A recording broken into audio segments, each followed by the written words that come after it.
Después del prendimiento tiene lugar, como sabemos, llevan a Jesús a casa de Caifás y allí va a tener lugar un interrogatorio. Bueno, pero sobre todo va a ocurrir ese acontecimiento doloroso para Jesús, que fue las negaciones de San Pedro.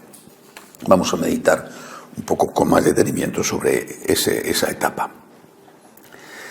El relato de la triple negación de San Pedro que hacen los evangelios sinópticos, he escogido en el libro el texto de San Lucas, y que hace por su parte el evangelio de San Juan, es en esencia idéntico. San Juan probablemente era el otro discípulo del cual él habla. ¿Por qué habla San Juan de el otro discípulo? O el discípulo amado, por ejemplo, en el relato de la última cena. Porque por humildad, no iba a decir y yo, ¿no? Y yo, es natural. Es decir, ahí estábamos Pedro y yo. O entonces el Señor, yo recosté mi cabeza sobre el hombro del Señor y Pedro me dijo, pregúntale, ¿no? Entonces habla como si fuera otra persona, ¿no? El discípulo amado, bueno, el otro discípulo. Eso me parece que es un gesto de delicadeza del protagonista, pero que no quiere, al dejarlo por escrito, referirse, fíjate qué estupendo que soy yo, que el Señor a mí me dijo que me quería más que a ninguno, o me permitió que yo apoyara mi cabeza sobre su hombro. San Juan probablemente era el otro discípulo, aunque también podía haber sido José de Arimatea, judío influyente, que logró de Pilato que le diera el cuerpo muerto de Cristo para ser enterrado en su propio sepulcro. Por eso San Juan da detalles que San Lucas ignora, como que San Pedro pudo entrar en casa de Caifás gracias a su influencia, a la influencia de San Juan. Sin embargo, es San Lucas el que narra el detalle del cruce de miradas entre Jesús y San Pedro. Así como que, tras ese momento, el apóstol abandonó la casa del sumo sacerdote y una vez fuera, lloró amargamente. Lo primero que hay que preguntarse es el por qué San Pedro traicionó a Jesús, negando por 3 veces que le conocía. No cabe duda de su amor por el Señor, pues de lo contrario no se habría arriesgado a seguir a la comitiva que se lo llevaba preso. De hecho, las negaciones se produjeron debido a que le identificaron como uno de sus discípulos, lo cual era evidente cuando él sigue que podía suceder. Él sabía que podían identificarle. No solo le había prometido solemnemente que él no le abandonaría aunque los demás lo hicieran, momento en el que Jesús le anunció que esa misma noche le negaría 3 veces, sino que desenvainó la espada en el huerto de los olivos para salir en su defensa, ganándose, eso sí, una reprimenda por parte del maestro.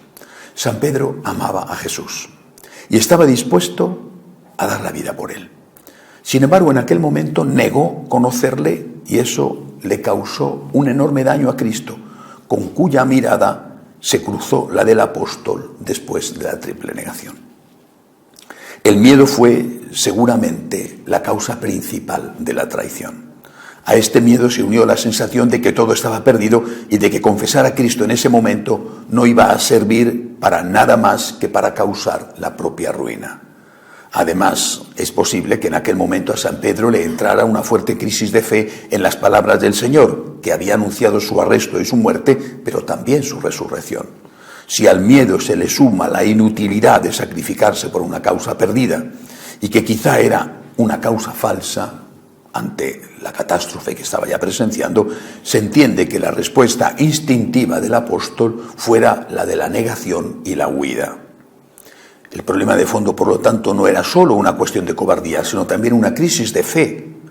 San Pedro, al menos en ese momento, se olvidó de las palabras del Señor anunciando su resurrección. Dudó de que Dios estuviera con él, de que fuera de verdad el Hijo de Dios hecho hombre, y el instinto de supervivencia le llevó a hacer todo lo demás. Si no hubiera sido así, si solo hubiera sido un momento de cobardía y miedo, se habría repuesto relativamente pronto y habría acompañado a la Santísima Virgen y a San Juan junto a las mujeres al pie de la cruz para estar al lado de su Señor y Maestro. Delante de la prueba, delante de lo que no entendía, San Pedro entró en crisis de fe, de la cual no salió hasta que no encontró en la mañana de Pascua vacía la tumba donde enterraron a Cristo. Sin embargo, San Pedro lloró, y lo hizo amargamente. Eran lágrimas de arrepentimiento por no haber sido fiel a su amigo, por no haber mantenido la promesa que le había hecho. Pero quizá también esas lágrimas expresaban el dolor por un sueño frustrado, por un ideal que se venía abajo al ver a aquel al que había confesado como Mesías, confesión que le había valido ser nombrado el sucesor de Cristo, al ver a aquel al que había confesado como Mesías en manos de sus enemigos para ser ajusticiado.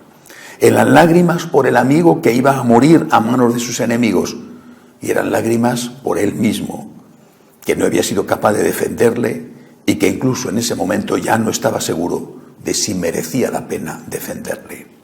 A pesar de eso, fueron lágrimas purificadoras, al menos por la parte de dolor que había en ellas, y quizá, aunque aparentemente inútiles, le impidieron seguir el trágico destino de Judas.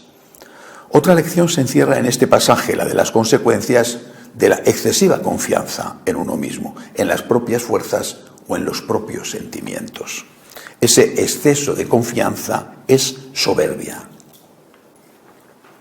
Y la soberbia es ya una puerta abierta de par en par al demonio.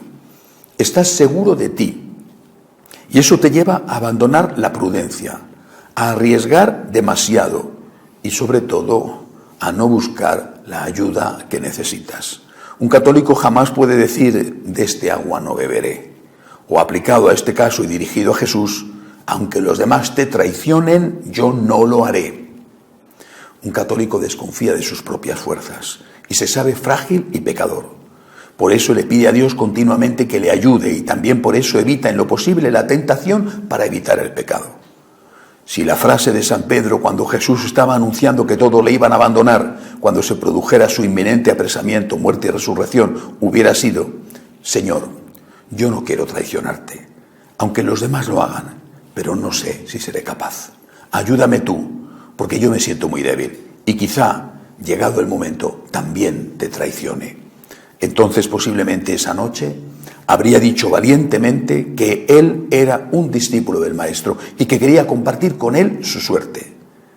Hubiéramos tenido el primer mártir junto a Cristo. Otro hubiera tenido que ocupar el cargo de vicario de Cristo. Sin duda que el Señor sacó bien de donde hubo mal y escribió derecho con renglones torcidos. Por tanto, motivo de las negaciones de Pedro, una mezcla de cosas. Miedo, sin duda miedo. Sensación de que su sacrificio con Cristo era inútil, no hubiera servido para nada, de todas formas le iban a matar, hubieran muerto los dos, pero para nada. Pero también posiblemente decepción. Se olvida de que el Señor había dicho que iba a resucitar y solo tiene delante el fracaso de Jesús. No puede ser el Mesías. Es lo que le van a decir a Cristo sus enemigos cuando Él ya está crucificado. Si eres el Hijo de Dios, bájate de la cruz. Estamos acostumbrados a identificar la protección de Dios con el éxito. Cuando te va bien es que Dios te protege y si te va mal es que Dios te ha abandonado. Esto no es así. Pero es algo tan humano, tan instintivo y además era un sentimiento muy enraizado en los judíos. Dios bendice al bueno. Y el que está sufriendo es que Dios la ha castigado. Y de hecho muchas veces lo decimos. ¿Pero por qué me castiga Dios? O a ese Dios le ha castigado. Y el propio Cristo en la cruz dice: Dios mío, ¿por qué me has abandonado? No dice: Dios mío, ¿por qué me has castigado? Dice: Dios mío, ¿por qué me has abandonado? O sea, estamos acostumbrados a experimentar la enfermedad, la crisis, lo que sea, cualquier problema que nos hace sufrir como un abandono de Dios. Cuando Pedro ve que Jesús está abandonado en manos de sus enemigos, no solo piensa: a mí me va a pasar igual y no va a servir para liberarle. Por otro lado, he intentado liberarle con la espada y me ha dicho que no. Entonces, ¿para qué voy a morir por él? Sino que piensa también: Dios le ha abandonado. Si Dios le ha abandonado, por algo será. Si Dios le ha abandonado, Dios sabrá lo que hace. Este no puede ser Dios, me ha engañado, y yo no tengo por qué seguir uniendo mi destino al de un impostor. Hay una profunda crisis de fe. Pero eso se va a producir porque hay también previamente un pecado que es el de la soberbia. Esa sensación de que podemos con todo. Vale para nuestra relación con Dios. pero vale también para nuestras relaciones, por ejemplo, familiares. Te sientes tan seguro del cariño que tienes por tu cónyuge, por ejemplo, que desprecias los riesgos. Y no eres Superman o Superwoman, no existe. Por tanto, oye, que tengo que cuidar esa relación. Tengo que trabajar por esa relación. No puedo exponer a esta persona a un riesgo, o no puedo exponerme al riesgo de que esa relación se enfríe, de que se deteriore, de que aparezca otra persona. Le estoy exponiendo o la estoy exponiendo al riesgo de la soledad. Esto lo vemos continuamente, ¿verdad? Esposos que trabajan muchísimo. No es nada malo. Y además no tienen a nadie más. O sea, todo va para su familia. Comprar una casa mejor, un coche mejor, sus hijos que vayan a hacer quién sabe cuántas actividades extraescolares. Los niños hacen tantas cosas, ¿no? Piano, equitación, golf, ¿no? Tantas cosas, ¿no? Pero su esposa está sin su marido y sus hijos están sin su padre. Oye, pero lleno mi ausencia con dinero. Pero al final tu esposa a lo mejor lo que necesita es tu presencia, un abrazo tuyo, una palabra de cariño, no que de vez en cuando le regales una maravillosa pulsera valiosa. Y después, ¿qué pasa? Pues que ese vacío quizá lo vaya a ocupar otro. Es también culpa tuya que has dejado a tu cónyuge, vale lo mismo al revés, ¿verdad? Que has dejado a tu cónyuge a la intemperie, le has expuesto a la tentación. O tú mismo te has creído capaz de todo, ¿no? Yo no pasa nada, yo la quiero mucho, o le quiero mucho, ¿no? Y yo no tengo ningún problema, no voy a caer en ningún tipo de tentación al estar con compañeros de trabajo viajando, por ejemplo, ¿no? No pasa nada, ¿no? Entonces yo soy Superman, ¿no? Yo puedo con todo, ¿no? Yo soy fiel, sí, pero luego llega la soledad de las noches fuera de casa y quedas con una compañera que también se ha desplazado contigo, que está igual, aunque a lo mejor está peor porque ya está divorciada, bueno. Y entonces, bueno, pues vamos a tomar unas copas. Y después de tomar unas copas, ya con la alegría falsa que te da el puntito de alcohol, pues haces lo que no quieres. Esto, digo, nosotros lo sabemos muy bien, porque escuchamos en el confesionario, ¿no? Y sabemos muy bien que eso procede de un exceso de confianza. Esto es lo que le pasa a Pedro. Yo puedo con todo. Un momento. El que evita la tentación, evita el pecado. Por supuesto, esto vale exactamente igual para los sacerdotes. Vas descuidando tu oración, vas descuidando tu relación con el Señor. No tiene importancia si no rezas el oficio, has dejado de rezar el rosario, has dejado de hacer visitas al Santísimo, y después pasan los meses y no te has confesado, ¿no? Y bueno, pues el que sea más santo, que tenga cuidado, porque hasta el más santo puede caer. Naturalmente el esposo o el cura pues también puede levantarse. Pueden caer, también puede levantarse. Pero de lo que se trata es de no caer, ¿no? De decir, también San Pedro se levantó, pero de lo que se trata es de no caer. Es decir, por un lado hay, por lo tanto, en la crisis de Pedro un conjunto de cosas: miedo, sensación de inutilidad, de que pudiera dar la vida por él, de que dar la vida por Cristo pudiera servir para algo, crisis de fe en que cómo podía ser que Dios estuviera con él, le dejara morir de esa manera. Pero también él ya estaba tocado por el demonio por su acto de presunción. Yo puedo con todo. Aunque los demás te abandonen, yo no te abandonaré. El Señor, Dios, que conoce el pasado, el presente y el futuro. No olvidéis que el demonio solo conoce el pasado y el presente. El demonio no conoce el futuro. Es Dios el único que conoce pasado, presente y futuro. Bueno, pues Jesús, que sabe lo que va a ocurrir, le dice: esta noche me vas a negar 3 veces. Vamos a dar un salto en algunas de las cosas que ocurrieron a continuación para pasar directamente a la flagelación de Jesús, la coronación de espinas.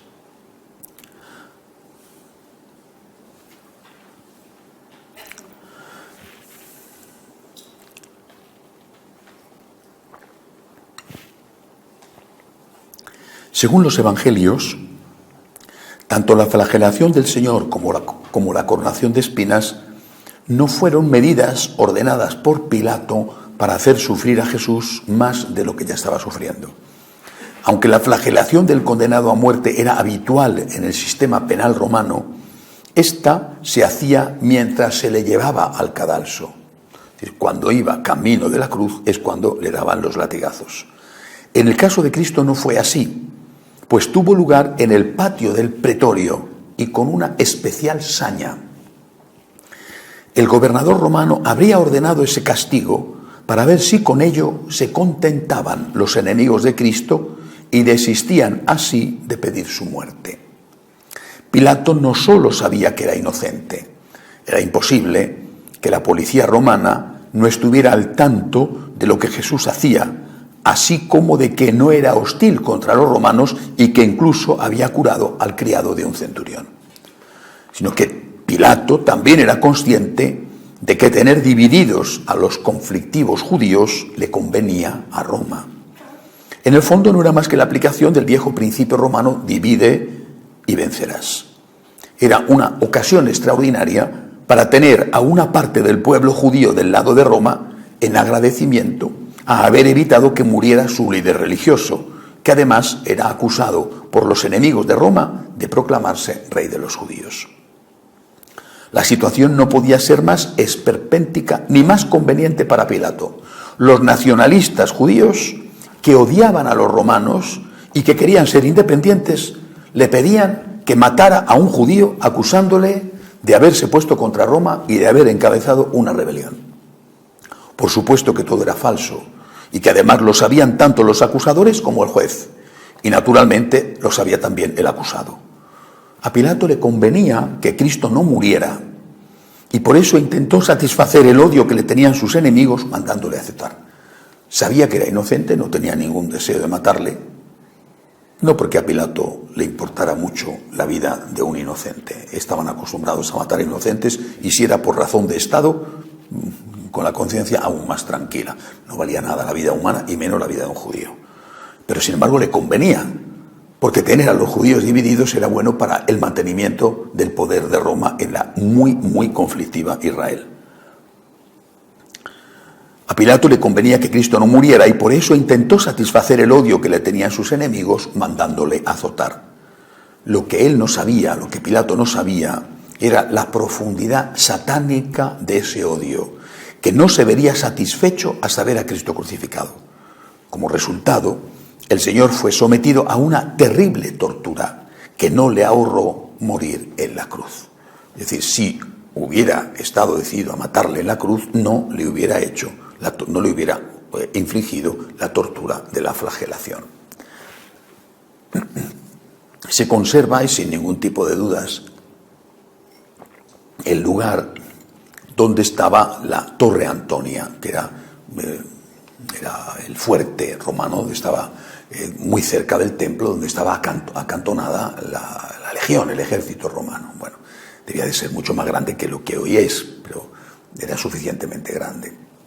Lo que hoy es suficientemente grande, quiero decir. Y es muy interesante también desde el punto de vista arqueológico, porque, por ejemplo, están en el sótano, se visitan las grandes cisternas, como es natural, porque ahí estaban los soldados, tenían que resistir un asedio, por ejemplo, de los romanos, le quitaban agua.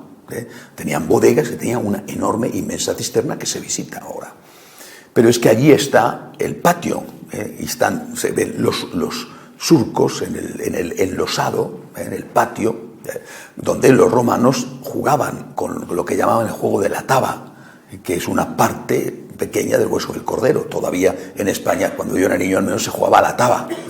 Bueno, yo creo que ya los niños no saben ni lo que es la taba, ¿no? Están con la Play, pero en aquella época en que no teníamos cosas y nos divertíamos con lo que teníamos a mano, ¿verdad? Pues se jugaba a la taba. Bueno, pues ahí está una parte del juego romano, que lo jugaban no los niños, sino los soldados, jugándose seguramente siempre alguna moneda o alguna cosa. Bueno, ahí se conserva, y se conserva el sitio donde el Señor fue flagelado.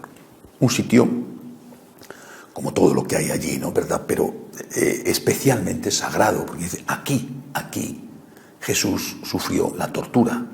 Luego ya La columna donde le ataron está repartida, hay un fragmento allí en Jerusalén, hay otro fragmento en Roma. Bueno, ya eso, ¿fue esta la columna? Pues quizá sí, pero quizá no. La escalera, la escala santa, se la llevó Santa Elena a Roma y la instaló en su palacio, que después le dio a la Papa para que hiciera allí la Basílica de San Juan de Letrán.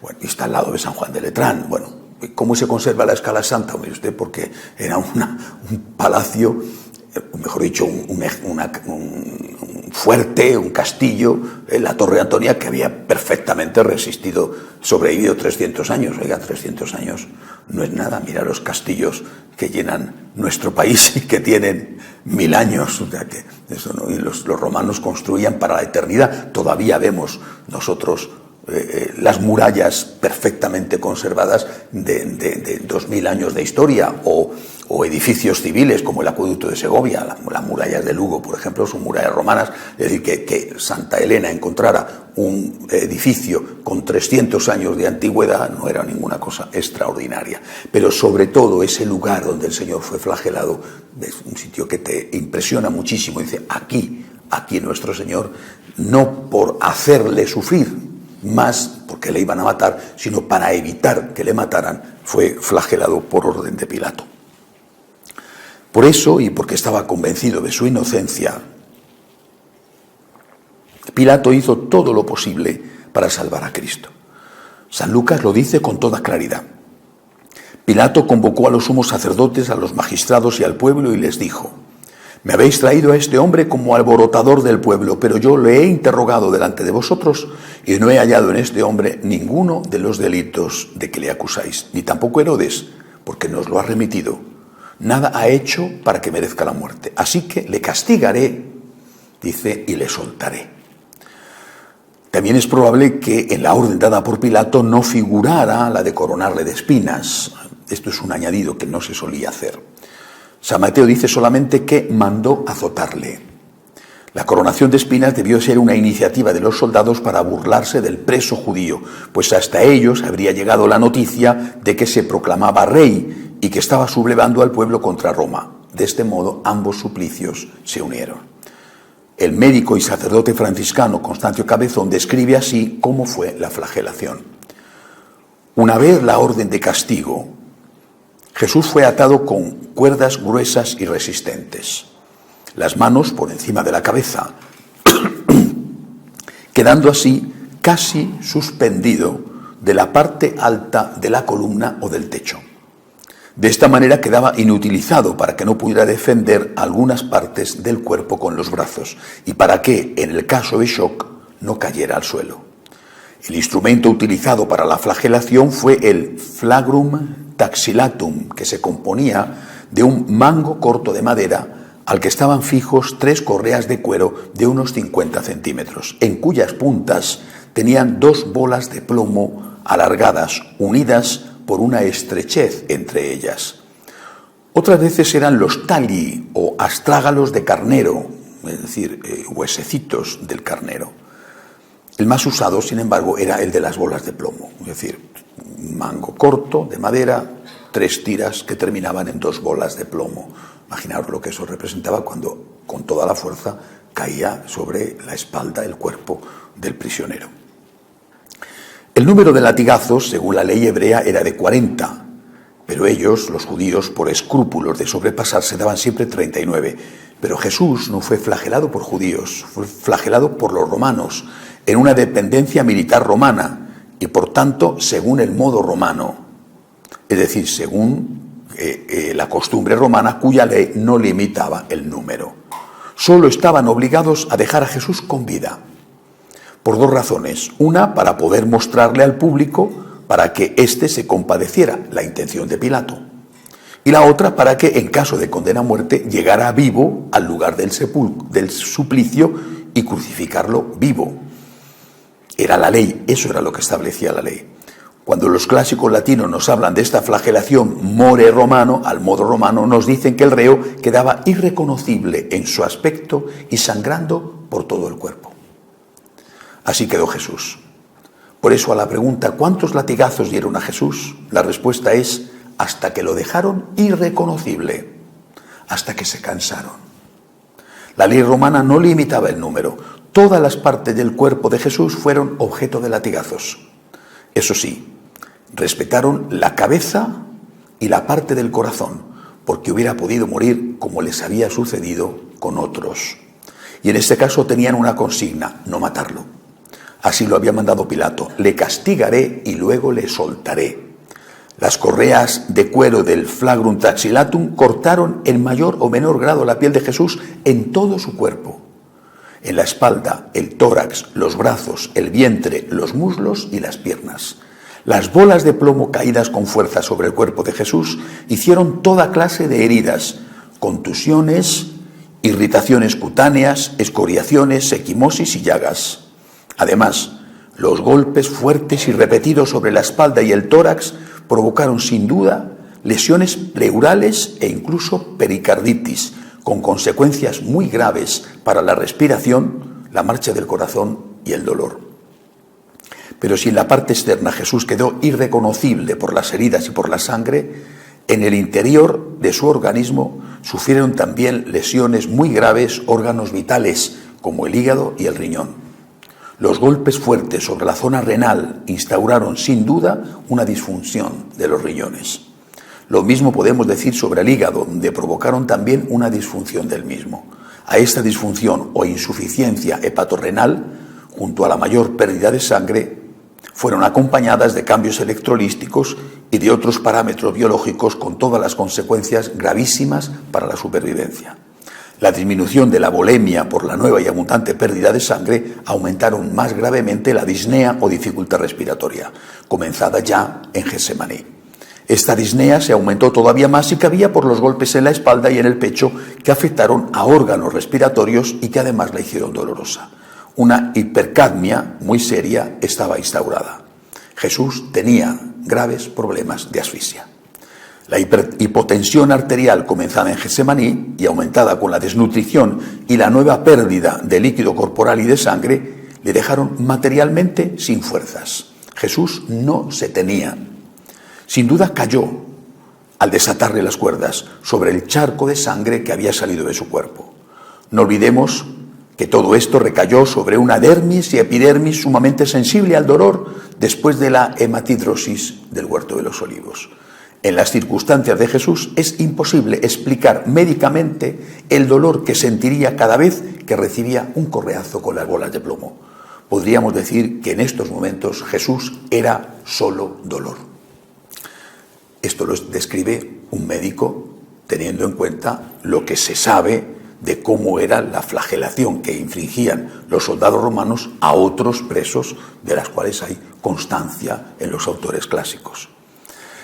En cuanto a la corona de espinas, según un artículo publicado en la revista de la Hermandad de la Macarena, Al cielo cofrade, fue realizada usando los espinos que crecían en la región, determinando los estudios sobre la sábana santa de Turín, que la especie empleada posiblemente fue el Ziziphus jujuba, conocida como azufaifo.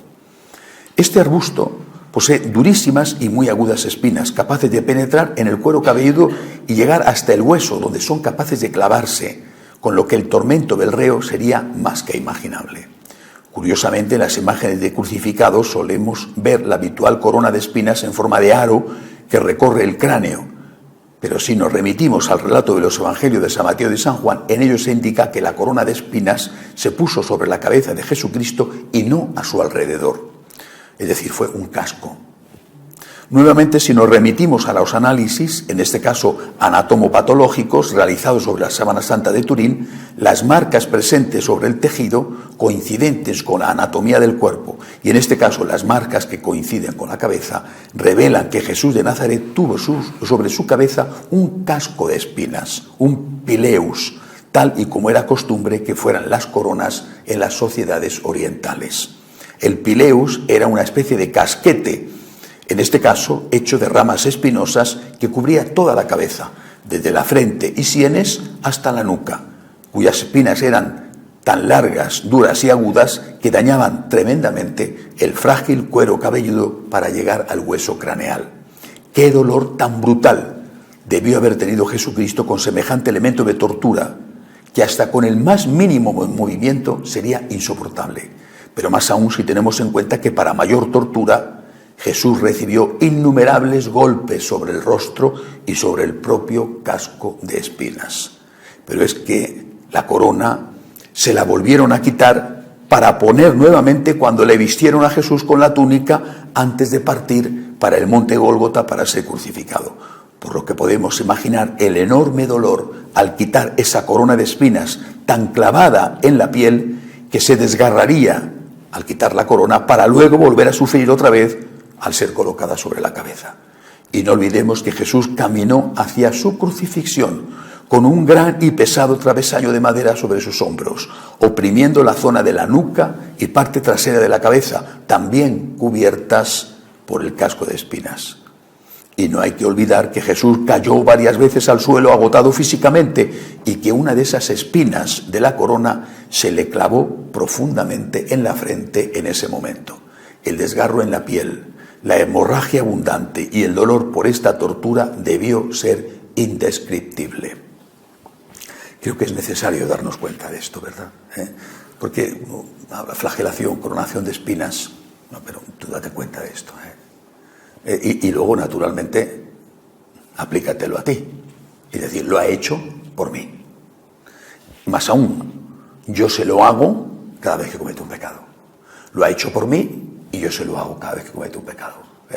Claro que Él lo ha hecho por mí, lo sabe, lo volvería a hacer porque me ama. Y que si he cometido un pecado, es decir, si yo se lo he hecho, tengo que pedir perdón para no seguir haciéndoselo, ¿no? Y para que no ese dolor que le he causado no sea un dolor que continúe, sino un dolor del cual me arrepiento y que en lo posible evito en el futuro. Y si vuelve a ocurrir, de nuevo, Señor, perdóname, yo sé que tú has hecho esto por mí, yo he sido el culpable de esto que te está pasando, soy culpable de lo que te está pasando, pero quiero salir de esto y no volvértelo a hacer, aunque por desgracia lo volvamos a hacer.